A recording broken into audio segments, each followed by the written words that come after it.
You're not alone. Trinity Helix AI. Trinity AI Legal. Trinity AI Support. Trinity AI SME. Trinity AI Data and Analytics.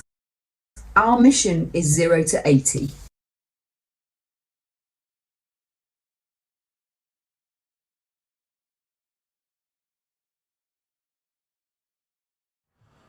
Hello there, this is Adam Wright from Trinity Helix. I'm releasing a number of free GSMs which you can think of as AI agents, if you like, which can work with pretty much any GSM. Sometimes it will require a subscription because of their size, but even if you're paying sort of 15, 20 bucks or pounds a month, hopefully it offers real value. So this review is focusing on a GSM called Being Human, which is really trying to understand human behaviour and empower the individual to understand what's going on, framed by the best expert knowledge that we have in terms of history, psychology, biology, etc., and to give the individual a private space to analyse what they think's happening to them, what they can do about it, etc. So what I've utilised something called a Gemini Deep Research report, and I'll just show you. So I've got the review here, but just to show you the power of this report, let me just kind of show you how it works.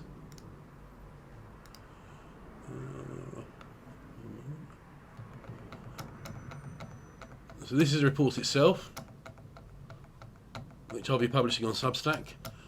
These are the websites that it went to and visited. So it consulted. The point being is, it's not the AI model, it's AI going out using an agentic process to kind of check and balance its thinking. So, and here's the thought process I'll show you. So this is how these agentic solutions work. They're the most powerful form of AI currently. So first it's analysing the GSM, the app, the agent itself. It goes out to a bunch of external sources, thinks about it, comes back, thinks about it a bit more, checks the thinkers, in this case Daniel Kahneman, Noah Yuval Harari, Robert Sapolsky, Will Storr, Gabor Mate, Lisa Bowman Barrett, all experts in their field. And this is all publicly available data, by the way. So that's how it works. So, very different to sitting down and asking AI, how I'm feeling, which is quite dangerous really, because AI, through engagement, is set up to kind of support your thinking, enable you to kind of logically scaffold your thoughts. And if your thoughts aren't great, it can take you in quite a bad direction. And this is supposed to be an antidote to that. So just to explain a bit further, when this report is generated, what I like most is that you can click here and you can request an audio overview and it'll generate this. Now, I've had no hand in generating this, which is what I like. So it's an independent analysis of independent analysis. Now, there are some things which aren't quite perfect about deep research, and I've got my own mechanisms to help it improve, but even so, it's still a completely different ball game to try and sit there and think, what can I do to understand the world? So let's hear what it says. Came with an operating manual, for yourself. Yeah, like a clear guide. Exactly. To understand why you do what you do, maybe why some patterns just keep repeating. And just how to handle, everything modern life throws at us. Right. So today we're diving into something pretty unique that it sort of aims to be just that. Where I'm unpacking the Being Human GSM 5.1. The GSM stands for General Self-Management, and this is the latest version. Okay. And it's this function. It stands for Golden System Mosaic, but I'm travelling quite quickly, so but that acronym's not quite right. But anyway, I'll carry on. Functional framework, but it presents itself interestingly, not like some dry academic paper. No, it calls itself the operating manual you were never given. Okay, bold claim. It is, and what's really fascinating, I think, is where it came from. It was apparently born out of intense personal crisis. Really? Yeah, and then accelerated massively by the power of AI. So it served as this kind of rapid shortcut to understanding the human condition. Okay, let's unpack that a bit. This framework, it calls itself a free standard synthesis oracle. That's quite a name. A mouthful, yeah. But how does this tool, this oracle, actually promise to give you those big moments, the holy shit, that's why kind of insights? Well, at its core, the GSM is really a system. It's meticulously designed for self-inquiry. Right. And it's built on this idea, this portrait, they call it, of the compassionate scientist philosopher. Compassionate scientist philosopher. Okay. What does that mean in practice? Think of it like having a guide who's like ruthlessly accurate with the feedback. Okay, direct. Very direct, Yeah. but also deeply kind, non-judgmental. You know, it's there to help you understand yourself, not beat yourself up. And its communication style, they describe it as fractal. Fractal, like the patterns. Exactly. Simple on the surface, maybe just a single statement. But as you zoom in, you find these infinite layers of depth, detail. Okay. It's designed so you can get something immediately, but also keep exploring deeper and deeper, aiming for that sudden, like, visceral understanding, not just intellectual. Okay, this is where it gets really interesting for me. The GSM's power, you're saying, comes from its core competencies. Yeah, that's the term they use. And these distill insights from, well, a lot of foundational thinkers, right? Across different fields. That's right. Biology, psychology, sociology, philosophy.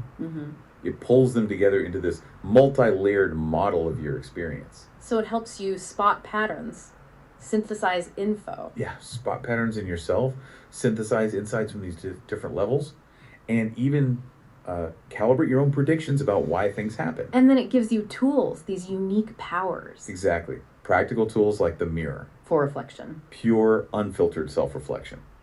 Then there's the map. Which shows your... The constraints. Remember. The unseen rules or limitations in your life. Okay. Then the key helps identify which of those constraints you can actually change. Crucial distinction. Very.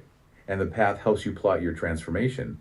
And the tribe connects your individual stuff to, like, the bigger human collective patterns. Wow, okay, that's quite a system. It is. And remember how it was created. Not in some university lab. Right, you said personal crisis. Exactly. That crisis provided what the framework calls a necessity engine. Just raw motivation for radical change. Makes sense. Desperation can be a powerful fuel. Totally. And this leads to what it calls the AI accelerator. The creator is explicit about this. They say the whole journey would have been impossible without Technology. the incredible power of technology, and particularly AI. Yeah. So AI was key, but how? Did it write the framework? No, not exactly. AI didn't create the insights itself. It provided the leverage. Leverage, like processing power. Yeah, the sheer computational ability to search through vast amounts of information, synthesize it, spot patterns, way faster than any human could. Okay, got it. So Chrysler's provided the motive, the why, AI provided the leverage, the how, and lived experience. Yeah. That was the crucial filter to make sure it was all relevant, applicable to real life. Right, not just theoretical. So what does this mean for, someone listening, for you in your daily life? Well, the GSM uses this multi-layered understanding to diagnose some really common modern problems. Okay, like what? Give me an example. Let's take the technology trap. Yes. Relevant. Very. It explains how modern digital tech, especially things like social media, often hacks your Stone Age brain. That's the phrase they use. Hacks your Stone Age brain. How? Think about that endless scroll on your phone. The framework argues it basically weaponizes our biology. That's Sapolsky's L0, the primal drives. Novelty, reward. Exactly. It exploits our cognitive biases, Kahneman's L1, that fast, intuitive thinking that doesn't see long-term costs. Right, the quick fixes. And it targets our deep need for status and belonging that stores L3, our social animal stuff. Wow. So it hits us on multiple levels. Precisely. And the framework suggests this whole dynamic contributes heavily to things like the modern meaning crisis and this weird relationship paradox where we're more connected yet feel more alone. Yeah, I can see that. So it diagnoses the problem, but does it offer solutions? It offers an integration path. But, importantly, it avoids simplistic fixes. There's no magic bullet here. Okay, so what are the core ideas of this path? A few key things. One is holding paradox, learning to live with life's contradictions, not trying to resolve everything neatly. Accepting ambiguity. Yeah. Another is cultivating embodied wisdom, recognizing that your body, your gut feelings, they often know things your conscious mind hasn't quite grasped yet. Listening to your body. Exactly. And finally, practicing acceptance without resignation. Okay, what's the difference? It means creating the psychological space to acknowledge reality, this is how it is right now, without giving up. Paradoxically, that acceptance is what allows real transformation to happen. It's not passive surrender. Acceptance as a starting point for change, not an end point. You got it. But this does raise a pretty important question. Which is? Well, the GSM gives this brilliant diagnosis, right? But many of these problems, the tech trap, etc., are collective systemic issues. So is developing individual resilience and understanding, which is great, is it actually enough to address these bigger external systems that might be, as the framework suggests, kind of designed for exploitation? That's a huge question. Can internal change really fix external structures? Right. Yeah. You know, this whole deep dive, it feels like it's not just about a new way to understand yourself. It's maybe a glimpse into a new kind of like cultural operating system. Interesting way to put it. One where individuals, maybe amplified by technology like AI, can start to make better sense of the collective stories, the fictions that shape our lives, and maybe even start to reauthor them. Empowering individuals to decode and maybe recode the collective. Yeah. So the final thought for you listening is, what patterns in your own life, or maybe in the world you see around you, are just waiting for that moment of clarity? That sudden, aha, Yeah. that's why understanding. So there's a lot going on here, and it sounds complicated, and there is complexity within it. But in terms of practical terms, it's what we call an active document. So it's a document which contains a lot of codified insights. In other words, each thing that can be said can be traced back to the original author, avoiding hallucination. And all you have to do to use it is to copy and paste it into your LM AI chat and activate it, and you'll go straight to an interface and you can start talking to it. Am I being gaslit? What does this moment mean? So it looks complicated, but it's been specifically designed to have a very useful interface. And given the mental health crisis, which is just consuming the UK and many other countries, hopefully this will enable a lot more agency of the individual to understand, what's going on, because there's no meaningful access to mental health for the majority of the population. So there you go, being human, understanding what makes us crazy humans work, and hopefully it's useful. Thank you very much. I'll also be including a deep think report, and I'll also be issuing a full-blown user guide, and all of this will be available on Substack. All you have to do is register for free, and you'll be able to download it for free. And hopefully we can, I believe in the West, and I believe in democracy, and it's not perfect, but what's happening now is dreadful.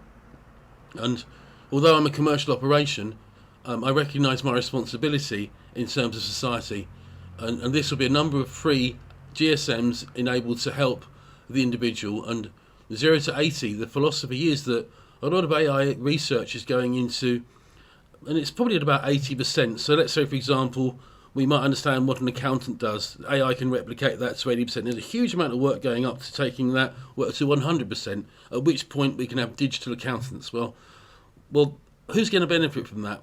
Well, not the average man on the street, that's for sure. That's ultimately going to benefit people who've got investments, people who've got etc.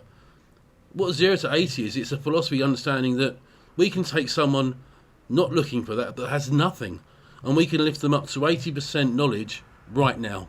And we can do that across a range of subjects. We can empower citizens to take control of their life, understand what's going on, and mass together for some change which desperately needs doing. So Adam Wright from Trinity Helix, please visit me on Substack. Thank you very much. You're not alone. Trinity Helix AI.